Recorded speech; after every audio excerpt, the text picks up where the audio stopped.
नमस्कार, अर्चनास किचनमध्ये आपले खूप खूप स्वागत आहे। आज आपण उपवासाचे आप्पे बनवणार आहोत। तर यासाठी इथे मी अर्धी वाटी साबुदाणा घेतलेला आहे।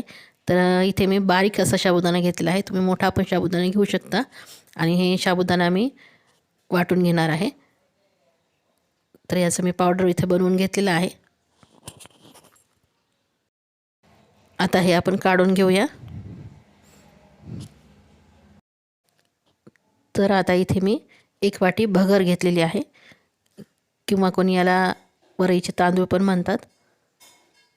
तर याला आपण बारीक असं वाटून घेऊया, याची छान अशी पावडर बनवून घेऊया। तर भगर छान बारीक होते।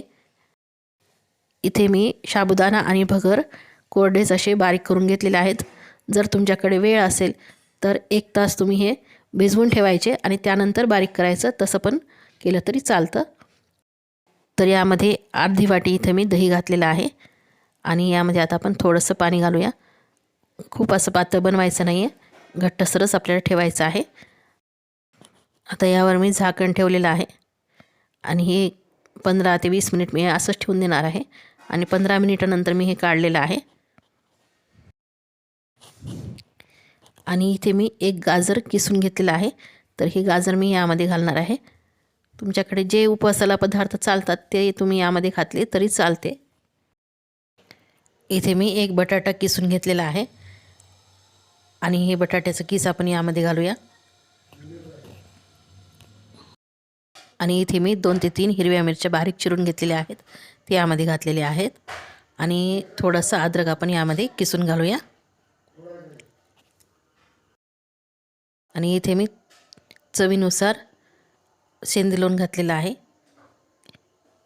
आणि थोडंसं यामध्ये मी तिखट घातलेलं आहे। तिखट तुम्ही तुमच्या आवडीनुसार घालू शकता।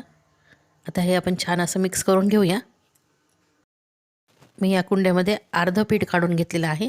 जेवढे आपल्याला आप्पे बनवायचे आहेत तेवढंच पीठ इथं मी घेतलेलं आहे आणि यामध्ये पाव चमचा खाण्याचा सोडा घातलेला आहे आणि त्यावर पाणी घालून हे मी मिक्स करून घेतलेलं आहे आणि आप्पे पात्रात साजूक तूप घातलेलं आहे। आता यावर आपण हे आप्पे घालूया।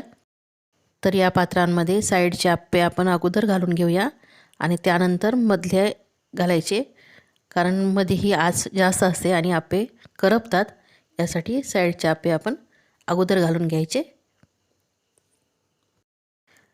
तर 2 मिनिटासाठी यावर आपण झाकण ठेवूया। छान वाफ आल्यानंतर यावरचं मी झाकण काढलेलं आहे। तर हे पहा, मस्त असे आपले आप्पे तयार झालेले आहेत। छान असा ब्राऊन कलर आलेला आहे आणि आप्पे खूप छान होतात। तर आप्पे मी दोन्ही साईडनी छान असे पलटून घेतलेले आहेत। तर हे पहा, दोन्ही साईडने मस्त असे फुगतात आणि एकदम चवीला पण छान लागतात। तर हे तुम्ही नक्की करून बघा। आवडल्यास लाईक करा, भरपूर शेअर करा आणि ही रेसिपी तुम्हाला कशी वाटली ती कमेंटमध्ये नक्की कळवा। चला तर मग भेटूया अशाच पुढच्या छानशा रेसिपीमध्ये। ही रेसिपी तुम्ही पाहिल्याबद्दल धन्यवाद।